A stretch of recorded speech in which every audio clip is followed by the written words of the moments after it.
মুন্দিরাতি ইমুন্দিরাতিল up.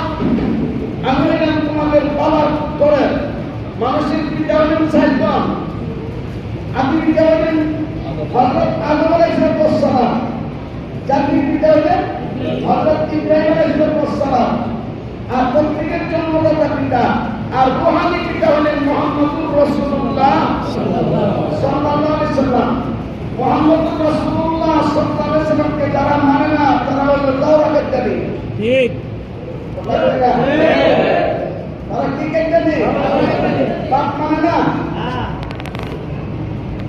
আর যারা তাদের বাইকে কথা কই না, এই যারা তাদের বাইকে তারা যে খাওয়া খাইতেন, ঠিক কিনা? মানে তাদের সঙ্গে বৈঠক করবেন, যত হাসপাতাল মানে আটকে যাবেন। আমার দায়িত্ব পালন করলাম, মানা মানা চাপা না। যদি কাজের সাথে সামাজিক সম্পর্ক রাখেন, আল্লাহর কসম করে বলতে পারে হাসরের ময়দানে আল্লাহর নবীর সুপারিশ ছাড়া কোন মানুষের পার হওয়ার দ্বিতীয় কোনো ব্যবস্থা নাই।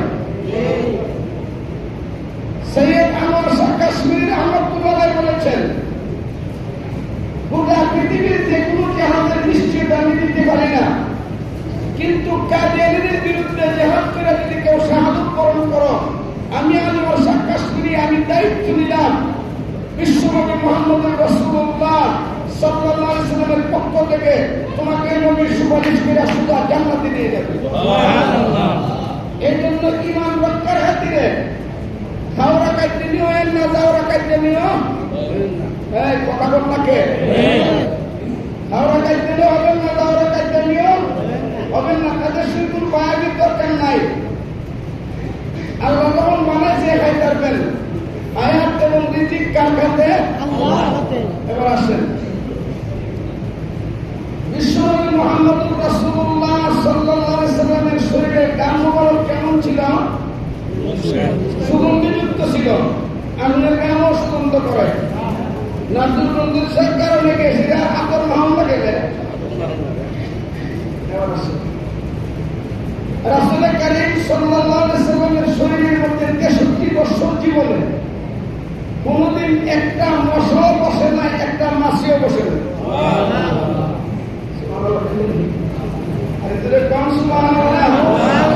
কেমন নবী পাইলেন আগে একটু বুঝেন।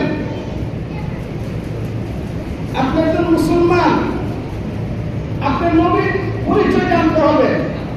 আপনাকে নিজের বংশ জানার আগে নবীর বংশ জানতে হবে। আপনি নিজের পরিচয়ের আগে নবীর পরিচয় জানতে হবে, ঠিক কিনা বলে? রাসূল কারীম সাল্লাল্লাহু আলাইহি সাল্লামের শরীরে 63 বছর জীবনে একটা বছর বসে না, একটা মাসে বসে। বিশ্বনবী মুহাম্মদুর রাসূলুল্লাহ সাল্লাল্লাহু আলাইহি সাল্লাম তিনার প্রস্রাব পায়খানার মধ্যে সুগন্ধি ছিল। এই মুসলমান আমার চাই আজকে রোজার ঘাট থেকে সব সাপ্লাই হচ্ছে।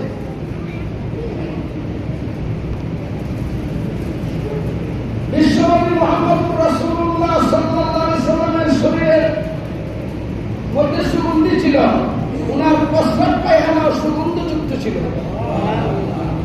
এই জন্য রাসূল কারীম সাল্লাল্লাহু আলাইহি সাল্লাম তিনি কোথাও প্রস্রাব বা পায়খানা করে আসতে অল্পক্ষণ করে গেলে প্রস্রাব বিশ্রায় পাওয়া গেছে না, পায়খানা বিশ্রায় পাওয়া গেছে না, কেন? সঙ্গে সঙ্গে মাটিটা রক্তম করে ফেলেছে।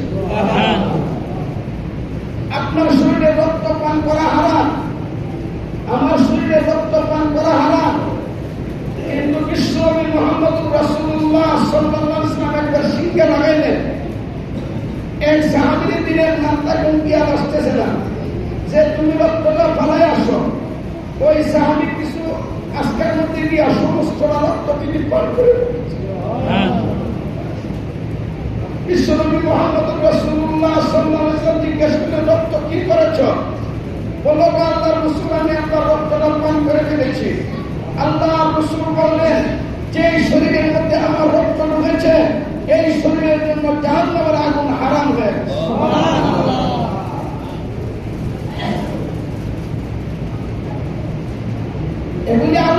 বিষয় পালন করা যাবে না, ঠিক কিনা বলে? এই জন্য বললাম মিলাদুন নবী আলোচনার বিষয়। মিলাদুন নবী মানে নবীর জন্ম। এই নবীর জন্ম নিয়ে আলোচনা করলে আলোচনা করার নকল পৃথিবীর যে কোন স্থানে যদি আপনি মিলাদুন নবীর আলোচনা করেন আপনি নকল ইবাদতের সওয়াব পাইবেন। কিন্তু সিরাতুন নবীর আলোচনাও ফরজ, সিরাতুন নবীর উপর আমল করাও ফরজ। ফরজ আর নকলের মধ্যে যেমন পার্থক্য, সিরাতুন এবং মিলাদুন নবীর মধ্যে তেমন পার্থক্য। ঠিক। আরেকটা কথা বুঝাই দিই, সহজে বুঝবেন। মাথার মধ্যে পাগড়ি পরা সুন্নত। মাথার মধ্যে পাগড়ি পরা কি জবাব দিতে কথা বুঝবেন না। মাথার মধ্যে পাগড়ি পরা সুন্নত, এটা অতিরিক্ত সুন্নত। এটাকে বলে সুন্নতে জায়েদা। সুন্নতে জায়েদার অর্থ হইল আমল করলে সওয়াব আছে, না করলে কোনো গুনাহ। এটার নাম হলো সুন্নতে জায়েদা। আরেকটা সুন্নতের মুআক্কাদা, যেটা আমল করলে বিশেষ সওয়াব, না করলে বিশেষ গুনাহ। যেমন ফজরের নামাজের আগে 2 রাকাত সুন্নত, সুন্নতে মুআক্কাদা। এই জুমার নামাজের আগে 4 রাকাত সুন্নত, সুন্নতে মুআক্কাদা। জুমার নামাজের পরের 4 রাকাত সুন্নত, সুন্নতে মুআক্কাদা। যদিও পাগড়ি বাঁধা সুন্নত, সুন্নতের জায়েদা অতিরিক্ত সুন্নত, কিন্তু পাগড়ি বাঁধা নামাজ পড়লে 1 রাকাত নামাজে 70 রাকাতের সওয়াব পাবে। ওই রাকাতের সওয়াব পাবে। এখন তো মুসলমান পাগড়ি বাঁধার সুন্নত ছেড়ে দিয়েছে। ও মুসলমান, এত একটা মসজিদ 10টা মুসলমান কি পাগড়ি বেঁধে আসতে পারবে না? জানেন সুন্নতের আমল করলে কি লাভ হয়? ডাকতে শুনেন। আল্লাহ রাসূল বলেন, মা আতাকুমুর রাসূলু ফাখুযুহু ওয়া মা নাহাকুম আনহু ফান্তাহু। আল্লাহ রাসূল বলেন, আল্লাহ তাআলা বলতেছেন, মা আতাকুমুর রাসূল ফাখুযুহু। রাসূল যা করতে বলেছেন, রাসূল যা করেছেন, রাসূল যা সমর্থন করেছেন, তোমরা এগুলি করো। আর নবী যা করতে নিষেধ করেছেন তা থেকে বারণ থাকো। এক হাদিসের মধ্যে আল্লাহ রাসূল বলেন, মান তামাসসাকা বিসুন্নতি ইনদা ফাসাদি উম্মতি ফালাহু আজরু মিয়াতে শাহীদ। যদি উম্মতের বিভ্রান্তিকর জমানায়, যেই জমানায় সুন্নত নিয়ে আত্মনষ্কারী করবে, বিদ্রুপ করবে, ওই সময় যদি মুসলমান সুন্নতের উপর আমল করে তাহলে আল্লাহ তাআলা 100 শহীদের সওয়াব দান করবেন।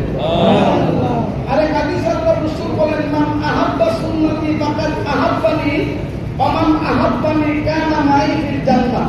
যে আমার সুন্নতকে মহব্বত করবে, আমার সুন্নত মতে জীবন করবে, যে আমি নবীকে মহব্বত করলো, আর আমি নবীকে যারা মহব্বত করবে, আমি নবীর সাথে তারা জান্নাতে থাকবে।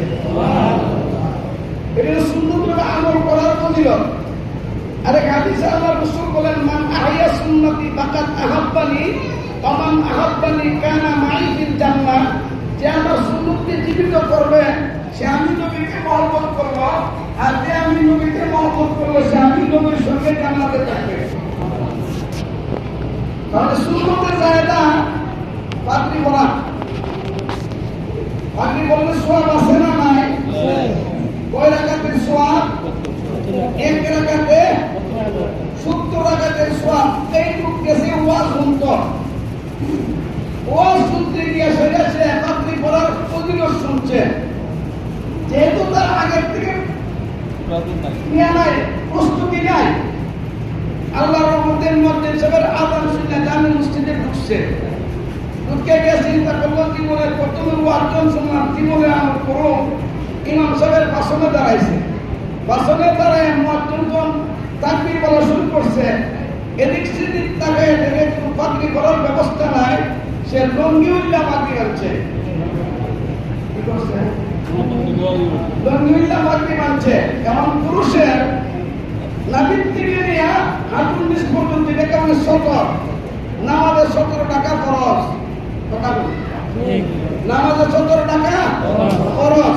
আর পাগড়ি পরো নফল নফল ধরে নেয় বাকি ফরজ নফল অতিরিক্ত সুন্নতে জায়েজের উপর না হলে নফল নামাজে পাগড়ি পরা নফল 17 টাকা ফরজ হ্যাঁ পাগড়ির ফজিলত শুনিয়া লঙ্গি উল্লা পাগড়ি মানছে করা কাজের সওয়াব পাইব পুরা দিন পাইব কি পাইব পাগড়ি কি বাজে নাই কথা কইলা আরে পাগড়ি কি সে বাচ্চা না পাগড়ি বাচ্চা কি পাগড়ি বাচ্চা কি আছে নফল করতে গিয়ে ফরজ ছেড়ে দিছে সুতরাং যারা শুধু মিলাদুন নবী জপে তারা ফরজ ছেড়ে নফল করে এই জন্য তোমরা হাসরের মাঠে পুরা দিন পাইবা ঠিক কেন এরা একটা স্লোগান শোনায় আল্লাহ রাস্তে মাফ করবেন ওই আকীদার মুখ থাকতে পারেন আমার দায়িত্ব প্রথম বলছি কইরা দেওয়া মানে না আলাদা ব্যাপার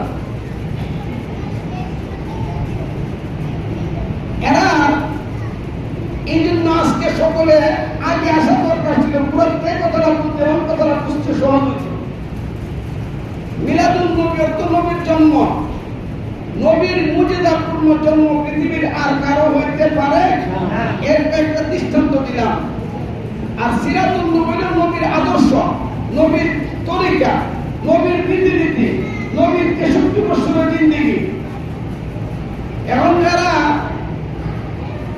মিছিল বাইর করে যার নাম হলো জশ্নে জুলুসে ঈদে মিলাদুন নবীর জন্মে খুশি হইয়া বড় ঈদের মিছিল নবী বলে বছরে ঈদ 2টা তারা বলে বছরে ঈদ 3টা এই হিসাবে তাদের প্রথম দাবি বন্ডা কিনা বলেন তাদের দাবিটি বন্ডামি এই বন্ডামির দাবি করতে গিয়ে অনেক রকমের ঘোরা যুক্তিকে সামনে তোমায় কি বলবো ইনশাআল্লাহ আর সিরাতুন নবী পালন করা কি ফরজ বলেন সিরাতুন নবী পালন করা আর মিলাদুন নবীর আলোচনা করা নফল মিলাদুন নবীর আলোচনা করা নফল এখন তারা বলে